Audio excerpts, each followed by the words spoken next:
नमस्कार, ये है सनातनी आवाज़ और मैं हूँ आपके साथ तनु शर्मा। सनातनी आवाज़ में आपका स्वागत है। आज का विषय है श्रद्धा और तप का संगम। पार्वती को भगवान शिव की प्राप्ति के लिए तप करने का आदेश मिलता है, क्योंकि श्रद्धा तभी सार्थक होती है जब उसमें तप की अग्नि हो। यदि बुद्धि में भोग और वासना की तरंगे हों तो श्रद्धा शुद्ध नहीं रह सकती।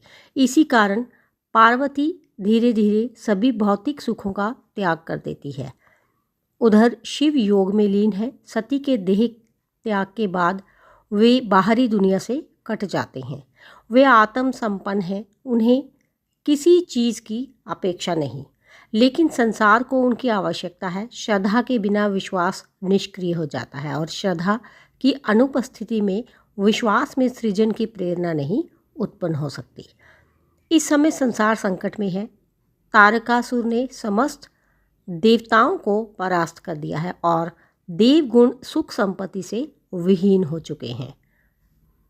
तारक असुर भयउ तेहि काला, भुज प्रताप बल तेज विशाला, ते सब देव लोकपति जीते, भय देव सुख संपत्ति रीते। ये तारकासुर दरअसल उस संशय और अनास्था का प्रतीक है जो व्यक्ति और समाज की आस्था को खा जाती है। देवता उन सद्गुणों के प्रतीक है जिनसे व्यक्ति को सुख और उन्नति मिलती है, लेकिन जब संदेह इन गुणों पर हावी हो जाता है तो जीवन की ऊर्जा और मूल्य खो जाते हैं। ऐसी स्थिति में श्रद्धा और विश्वास का तेज ही संशय रूपी तारकासुर का अंत कर सकता है। ब्रह्मा जो समष्टि बुद्धि के प्रतीक हैं, प्रेरित होते हैं कि शिव पार्वती का मिलन हो, पर ये कैसे हो? उपाय एक ही है, कामदेव की प्रेरणा, क्योंकि बिना इच्छा के कोई सृजन संभव नहीं। लेकिन यहाँ एक गहरा प्रश्न उठता है, जिस श्रद्धा और विश्वास के मूल में काम होगा, क्या वह टिकाऊ होगा? क्या उसमें स्थायित्व होगा? मानस इस सवाल का मार्मिक उत्तर देता है। बाहरी रूप से कामदेव अपने प्रयास में सफल होते दिखते हैं, लेकिन कथा ये भी बताती है कि शिव पहले ही भगवान राम की प्रेरणा से पार्वती को स्वीकार कर चुके होते हैं। कह शिव यद्यपि उचित असनाही, नाथ बचन पुनि मेटी न जाही। यहाँ राम पार्वती के पवित्र चरित्र का उल्लेख करते हैं और शिव उसे प्रभु की आज्ञा मानकर स्वीकार करते हैं।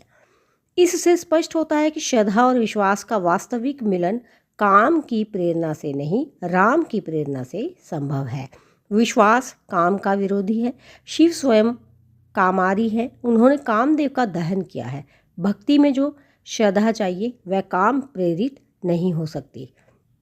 काम क्षणिक होता है, जैसे उसकी तीव्रता है वैसे ही उसका अंत भी निश्चित है। उस पर आधारित विश्वास भी अस्थिर होता है। समाज में हम अक्सर विश्वासी बनने का अभिनय करते हैं, लेकिन जब हमारी कामनाएं पूरी नहीं होती या जब नई कामनाएं जन्म लेती हैं तो विश्वास डगमगाने लगता है। ऐसा विश्वास टिकता नहीं है, टूटता है। मानस हमें सिखाता है कि सच्चा विश्वास राम प्रेरित होता है, काम प्रेरित नहीं। तो फिर काम की भूमिका क्या है? क्या ब्रह्मा ने व्यर्थ ही उसे प्रेरित किया? नहीं, ब्रह्मा सृजन के देवता हैं और काम उनके प्रमुख उपकरणों में से एक है। सृजन के लिए मिलन आवश्यक है और मिलन की प्रेरणा काम देता है। विवाह संस्कारों में भी काम की महिमा गाई जाती है। शिव पार्वती के विवाह में अंततः काम की भूमिका तो है, लेकिन एक परिवर्तित मर्यादित रूप में। काम जहाँ सृजन का महान कारण है, वहीं आवेग में मर्यादा भी तोड़ता है। ब्रह्मा स्वयं भी इस आवेग से अछूते नहीं रहते। अतः इस अवसर पर एक समन्वय की आवश्यकता थी, जहाँ काम को एक उच्चतर उद्देश्य में डाला जा सके। काम और विश्वास का ये संघर्ष अंततः लोक मंगल का कारण बनता है। इससे जहाँ विश्वास की निष्क्रियता समाप्त होती है, वहीं काम को एक नया सृजनशील रूप मिलता है।